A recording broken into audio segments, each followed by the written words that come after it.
നിങ്ങളൊരു ഫ്ലൈറ്റിൽ യാത്ര ചെയ്തുകൊണ്ടിരിക്കുക. അങ്ങനെ കുറെ കഴിഞ്ഞപ്പോൾ ഈ ഫ്ലൈറ്റ് ഇങ്ങനെ ആകാശത്ത് പറന്നുകൊണ്ടേയിരിക്കുകയാണ്.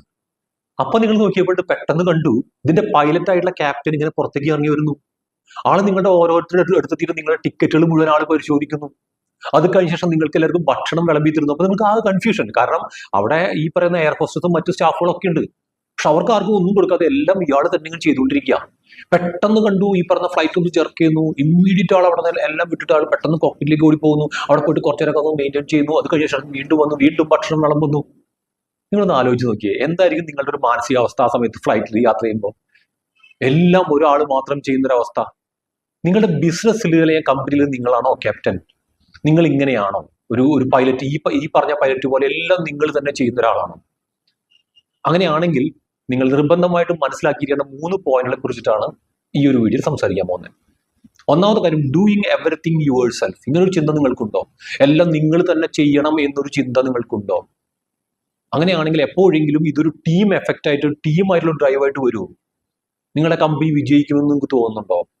അപ്പൊ അതുകൊണ്ട് പ്രധാനപ്പെട്ട കാര്യങ്ങൾ നിങ്ങൾ ചെയ്തുകൊണ്ട് മറ്റുള്ള വർക്കുകൾ ഡെലിഗേറ്റ് ചെയ്യാൻ നിങ്ങൾ ചെയ്തല്ലേ പറ്റൂ. രണ്ടാമത്തെ കാര്യം, ഇഗ്നോറിങ് ടീം ഇൻപുട്ട്. ടീമിൽ എന്ന് പറയുമ്പോൾ നമ്മുടെ സ്റ്റാഫുകളായിരിക്കും, അല്ലെങ്കിൽ നമ്മുടെ ഇൻവെസ്റ്റേഴ്സ് ആയിരിക്കും, നമ്മുടെ മെമ്പേഴ്സ് ആയിരിക്കും, അവരെല്ലാവരും പല സമയത്തും നിങ്ങൾക്ക് ഇൻപുട്ട് തരും. ആ ഇൻപുട്ടിനെ മുഴുവൻ ഇഗ്നോർ ചെയ്തിട്ട് നിങ്ങളുടെ മനസ്സിലുള്ള ആശയങ്ങൾ മാത്രമാണോ നിങ്ങൾ ഇംപ്ലിമെന്റ് ചെയ്യാൻ വേണ്ടി നോക്കണേ? അങ്ങനെയാണെങ്കിൽ നിങ്ങൾ ഉറപ്പായിട്ടും പ്രശ്നങ്ങളിലേക്ക് വിടും. കാരണം ഒരുപാട് ഫീഡ്ബാക്ക്, നല്ല ഫീഡ്ബാക്ക് ഇവർ തരുന്നുണ്ടാവും. അതിലൂടെ ആവശ്യമായിട്ടുള്ള കാര്യങ്ങൾ മനസ്സിലാക്കിയിട്ട് അതെടുത്തിട്ട് മുന്നോട്ട് പോകുന്നതല്ല ഏറ്റവും നല്ലത്.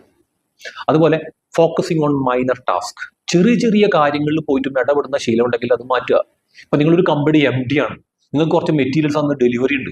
ആ സമയത്ത് ഈ ഡ്രൈവറെ നിങ്ങൾ തന്നെ വിളിച്ചു നോക്കിയിട്ട് എന്തായി നിങ്ങളവിടെ എത്തിയോ എന്ന് ചോദിക്കുക. ക്ലയന്റിനെ നിങ്ങൾ തന്നെ വിളിച്ചിട്ട് എന്താണ് ആ ഡ്രൈവർ വന്നോ എന്ന് ചോദിക്കുക. ഒരു അവസ്ഥ ആലോചിച്ച് നോക്കിയേ. എന്തിനും ഒരു വലിയ കമ്പനിയാണ്, ഒരുപാട് സ്റ്റാഫുകളുണ്ട്, എന്നിട്ട് പോലും പുതിയൊരു ലീഡ് വരുന്ന സമയത്ത് ആദ്യമായിട്ട് നിങ്ങൾ അവരെ വിളിച്ചിട്ട് സംസാരിക്കുന്ന ഒരു അവസ്ഥ ആലോചിച്ച് നോക്കിയേ. ഞാൻ കമ്പനി MD എന്ന് പറഞ്ഞുകൊണ്ട്. അപ്പൊ പറഞ്ഞൊന്ന് പോയിന്റ്, ചെറിയ ചെറിയ കാര്യങ്ങളൊക്കെ മാറ്റി വയ്ക്കുക. നിങ്ങൾ ഫോക്കസ് ചെയ്യേണ്ട മേജർ ആയിട്ടുള്ള കാര്യങ്ങളിലേക്ക് വരുത്തുക. ഒരു നല്ല ടീമിനെ വർക്ക് ചെയ്തെടുക്കുക. കാരണം നല്ലൊരു ടീം ഉണ്ടെങ്കിലേ നിങ്ങൾക്ക് നല്ലൊരു ബിസിനസ് ഉണ്ടാക്കാൻ വേണ്ടിയിട്ട് പറ്റുള്ളൂ.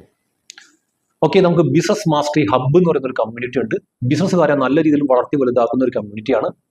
അതിനെക്കുറിച്ച് കൂടുതൽ അറിയാനും നിങ്ങൾക്ക് ബിസിനസ്സുമായി ബന്ധപ്പെട്ട എന്തെങ്കിലും സപ്പോർട്ട് ആവശ്യമുണ്ടെങ്കിലും താഴെയുള്ള നമ്പർ ഉണ്ട്, ആ നമ്പറിൽ ഒന്ന് വാട്സപ്പ് ചെയ്യുക. അടുത്ത വീഡിയോയിൽ നമുക്ക് വീണ്ടും കാണാം.